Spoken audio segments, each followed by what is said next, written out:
Hello students. In last topic I taught you the from chapter 2nd merits and demerits of a joint stock company. Now today topic is formation of a joint stock company.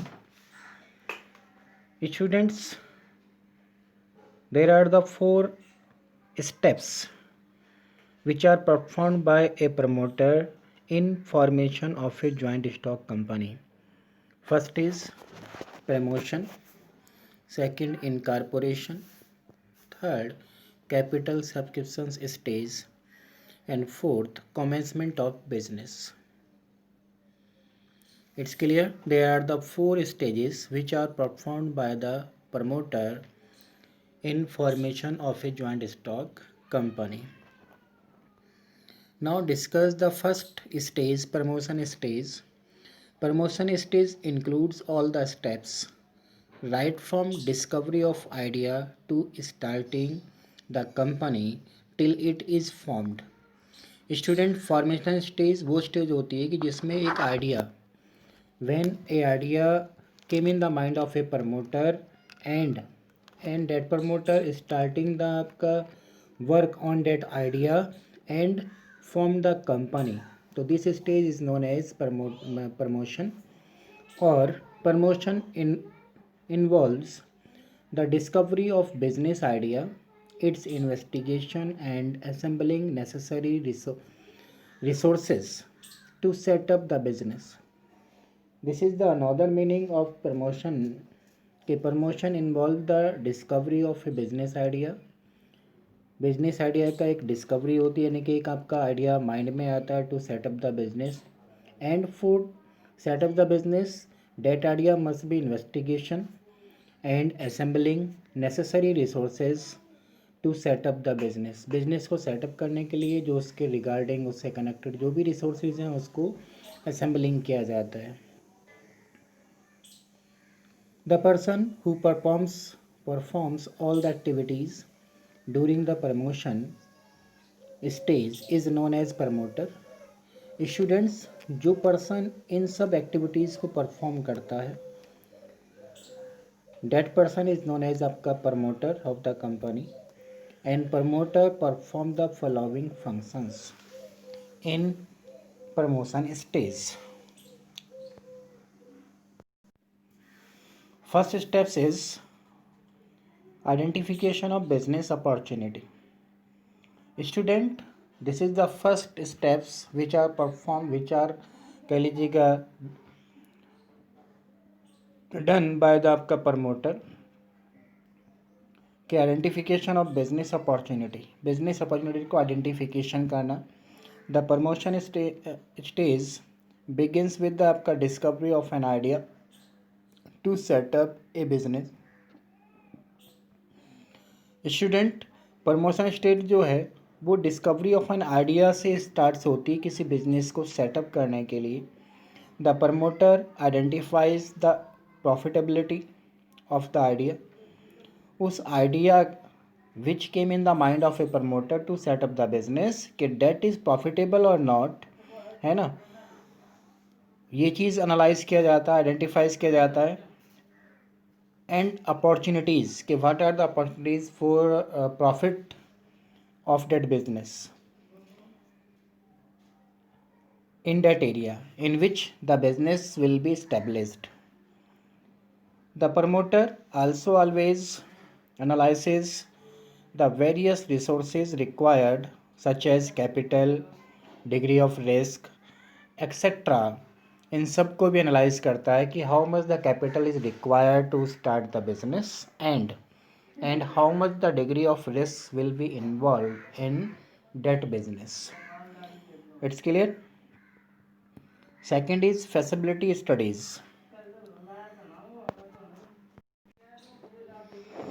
After analyzing all the concepts related to the आपका idea discovered, the promoter starts investigation to give practical shape to the idea. अब identification करने के बाद opportunities को second steps है promoter का कि वो फैसिलिटीज़ स्टडीज़ करता है। मीन्स कि वो उन सब रिसोर्सेज को यानी कि जो उसके माइंड में आइडिया आया उसको प्रैक्टिकल शिप देने के लिए अब वो वर्क करता है। He investigates regarding cost.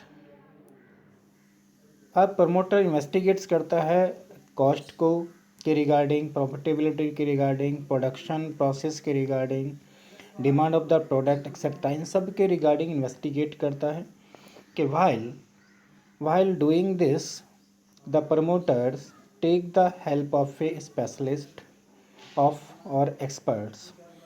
Students के फॉर परफॉर्मिंग दिस आपका वर्क यानी कि investigation work the promoter take the help of specialist और एक्सपर्ट्स सच एज इंजीनियर्स, आपका chartered accountants etcetera.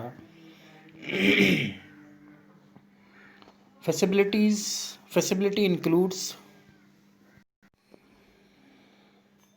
first facilities is technical facility। Sometimes the idea is good but technically it may not be possible to implement the idea। Students कभी कभी क्या होता है कि idea बहुत अच्छा होता है बट टेक्निकली उसको इम्प्लीमेंट करना वो पॉसिबल नहीं हो पाता इन द आपका ऑर्गेनाइजेशन। तो it may be due to non availability of raw materials, inputs etcetera. और ये सब होता है कि आपके पास रॉ मटेरियल्स अवेलेबल नहीं हो पाता एंड आपका जो इनपुट्स हैं, जो टूल्स हैं, जो मशीनरीज हैं वो आपके पास अवेलेबल नहीं है। तो इस कारण जो आपका आइडिया है वो फेल हो जाता है। तो the project is considered technically अनफिजिबल।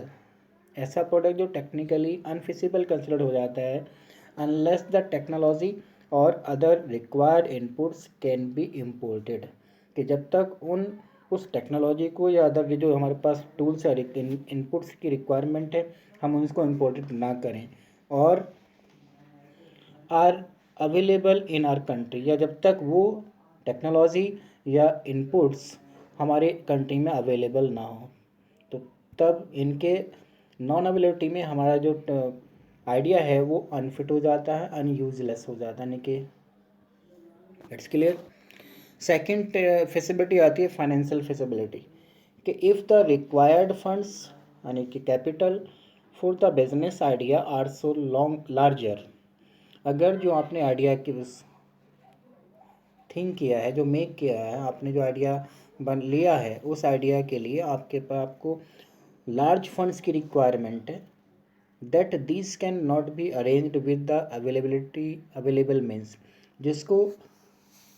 जिस फंड्स को अवेलेबल मीन्स के थ्रू अरेंज करना पॉसिबल नहीं है then it is said to be financially unfeasible. तब उसको फाइनेंशियली अनफिजिबल माना जाएगा, फाइनेंशियली अनफिटेबल माना जाएगा। थर्ड इज इकोनॉमिक फेसिबिलिटी कि sometimes a project is ignored because of not profitable. कभी कभी क्या होता है कि प्रोजेक्ट जो है सिर्फ ओनली नॉन प्रॉफिट होने की वजह से, नॉन प्रॉफिटेबल होने की वजह से उसको अनफिट कर दिया जाता है, इग्नोर कर दिया जाता है। तो generally the businessman prefer to carry on with the ideas which are profitable. Mostly जो बिजनेसमैन है वो उसी आइडियाज़ को कैरी ऑन करते हैं जो उसके फेवर में हो, जो उसके लिए प्रॉफिटेबल हो। The third steps which are perform by the promoter is name approval. Student, it is necessary for every company to get its name approved from the registrar. बच्चों, ये एवरी कंपनी के लिए नेसेसरी है कि वो अपने name को approve कराए, अपने नेम को रजिस्टर्ड कराए विद द आपका registrar office which are perform by the आपका promoter. Next is fixing up signatories to memorandum of association. This is the next function which are perform by the आपका promoter in promotion stage. Promoters have to decide about the people who will be signing on the memorandum। Students, यहाँ पर promoter ये decide करता है कि उन peoples के बारे में डिसाइड करता है कि who will be signing on the memorandum. Memorandum पर कौन साइन करेगा। The signatories of memorandum become the first directors of the company. यानी कि that peoples who put up the sign on the आपका मेमोरेंडम फर्स्टली, तो that signatories, that आपका authority, that peoples become the first directors of the company. Next is appointment of professionals. The promoter appoint the brokers and underwriters. Brokers means आपका mediator, underwriters means which are that is आपका guarantor. To ensure the availability of capital, जो ये ensures करते हैं कि वो capital को available कराएंगे by sale of company securities, companies की सिक्योरिटीज़ को सेलिंग करने के बाद, सेल करके. And solicitors are appointed. What the meaning of solicitor? That is lawyer, that is advocate, which are perform the आपका legal functions. Solicitors are appointed to the deal with the legal matters of the company. जो lawyers है, जो आपका advocates है, वो legal matters को deal करता है कंपनी के. And bankers are appointed to have smooth financial dealings. And bankers को अपॉइंटमेंट किया जाता है फाइनेंशियली एक्टिविटीज़ को स्मूथली फ्लो करने के लिए.